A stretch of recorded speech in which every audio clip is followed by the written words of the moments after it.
This is so exciting. Thank you very much. By the way, I got the biggest kick out of looking at the bus and thinking of Esther driving that in circles. It was very funny. I'm loving their clown nose. Yeah, right. I love what you're saying about past experience bringing us into now and what we're able to choose as far as manifesting for ourselves. I'm hung up on one thing and would like some help with that, which is a past something, which is polio and being paralyzed. And all of the information that I'm getting from, quote, the experts talk with me about the path that is what will be my future.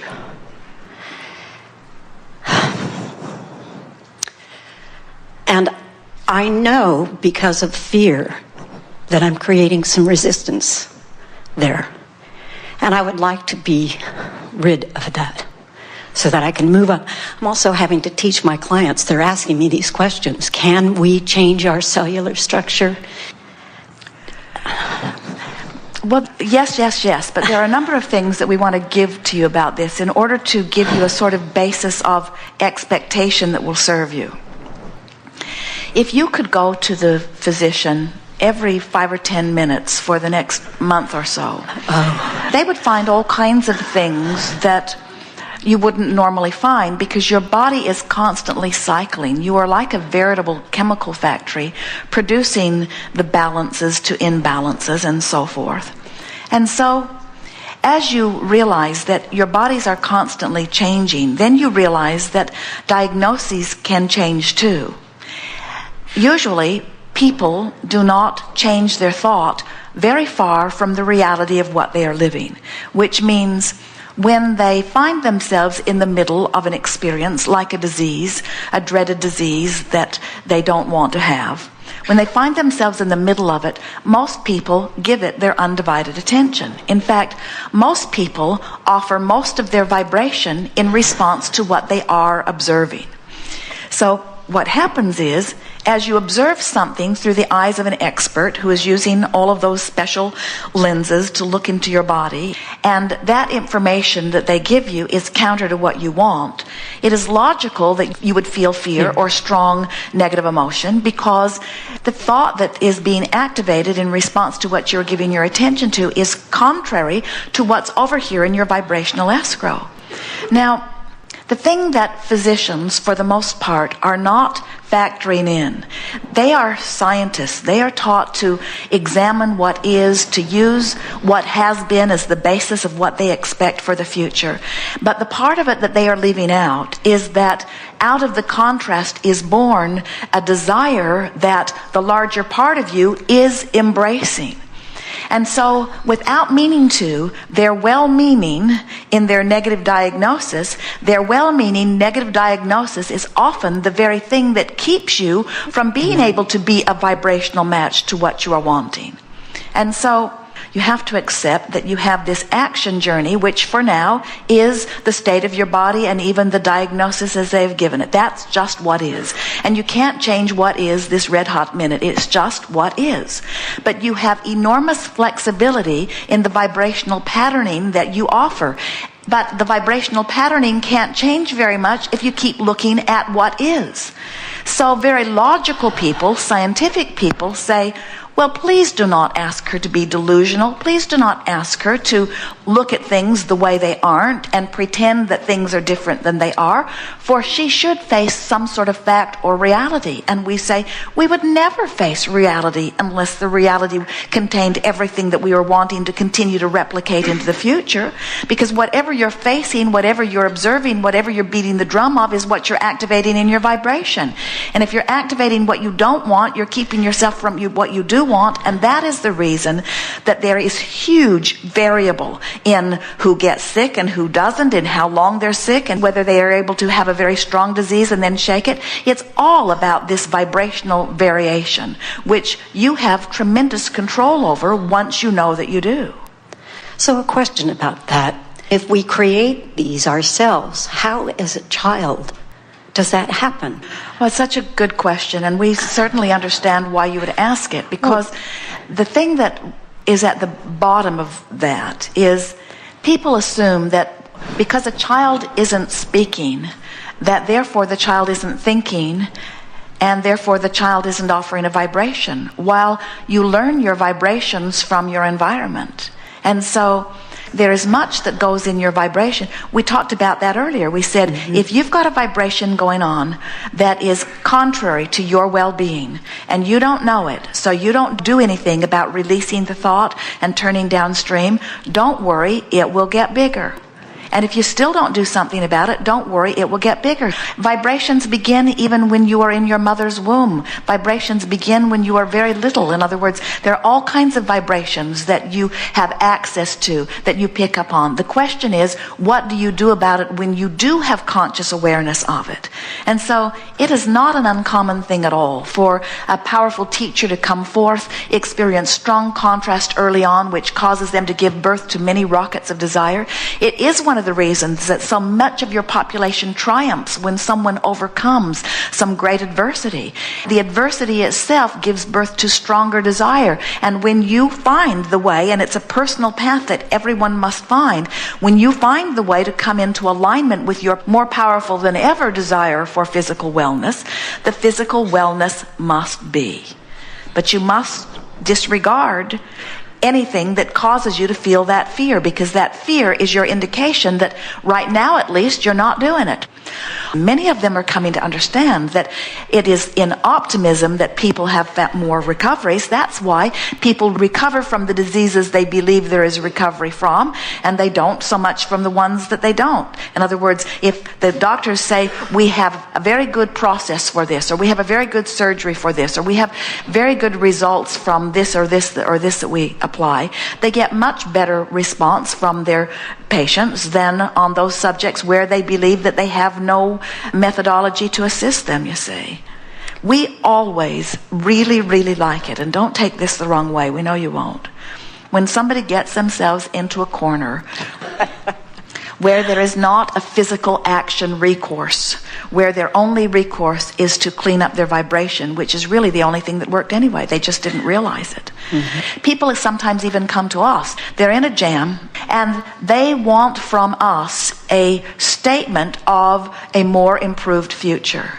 And we always want to give it to them, but we don't want them to continue their pattern of needing a condition to change so that they have a relief or an improved feeling in response to the condition. We want them to get the feeling of relief regardless of the condition, and then the condition will change, you see. So let's talk about it. So start where you are. You put your boat in the stream wherever you are. Just make some comments about this subject from where you are, and let's see what's going on.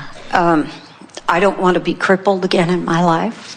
I don't want to have to rely on other people for my well-being. All right, now stop for a moment, and that's just fine. It's logical that you would feel that way and that you would want that. But for those listening in, did it feel upstream or downstream? Oh, it's way up. Yeah. It's all right. So now reach for a more downstream. It feels really good to be able to walk.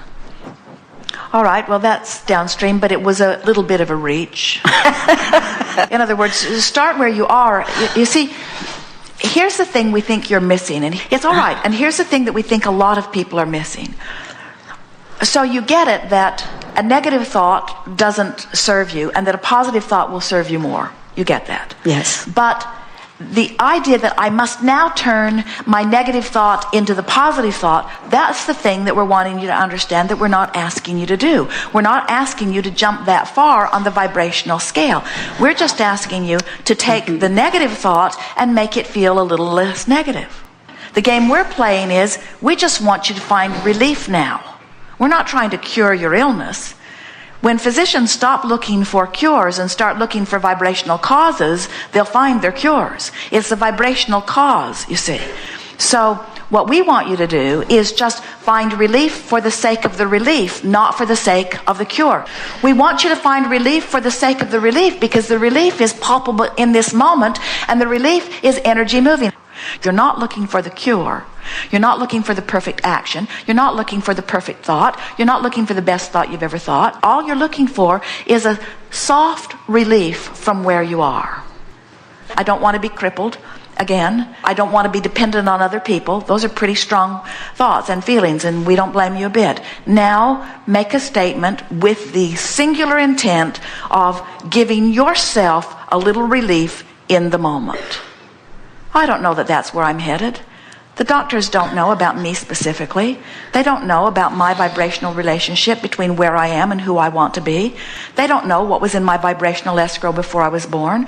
They don't know what the disease itself put into my vibrational escrow. They don't know that I understand about law of attraction. They don't know that I understand my guidance system. They don't know that I'm working every day to bring myself into alignment. They don't factor alignment into any diseases. They're measuring things in different ways than vibrationally. I'm going about this in a different way than they know. It's not wrong of them to give me the statistics of how things have gone before. I understand that they're just covering themselves in terms of liability, and they don't want to give me any sort of false hope. I get that they don't really know about vibration, and that they're dealing with this in the best way that they know. I'm not trying to be a phenomenon. I'm not trying to be something that nobody's ever done before. I'm just looking for a little relief here, and I'm sure that I can find it. Look how far I've come. This disease has not progressed in my body anything like it could have or like it often does.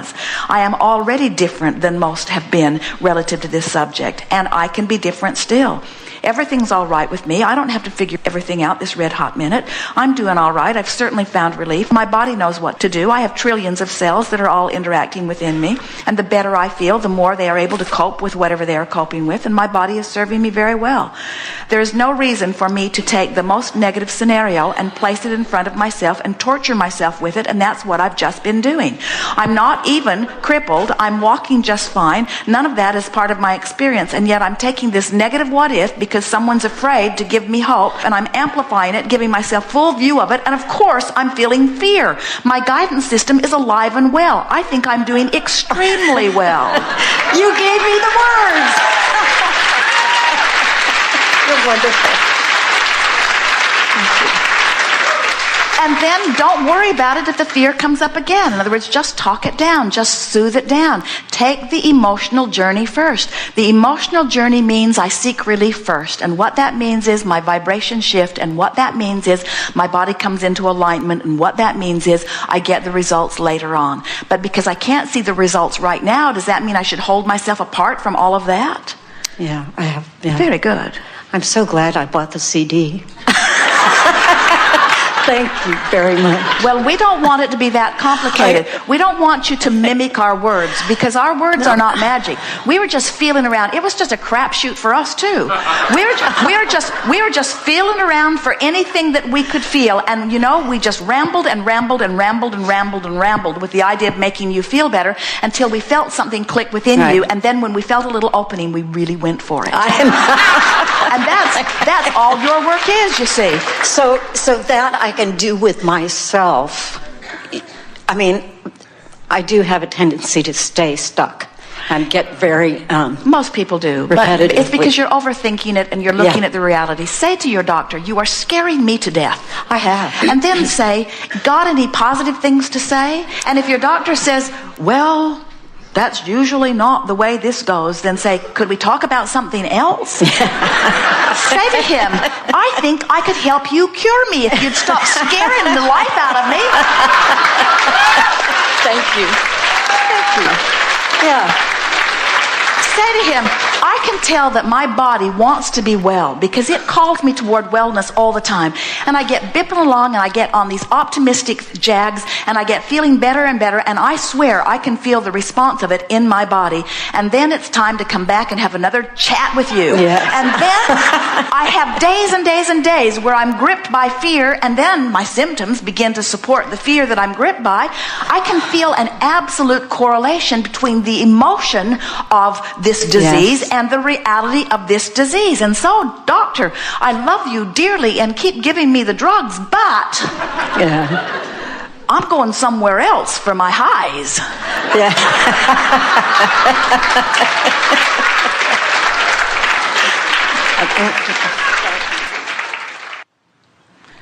Remember that there is nothing that is right and nothing that is wrong.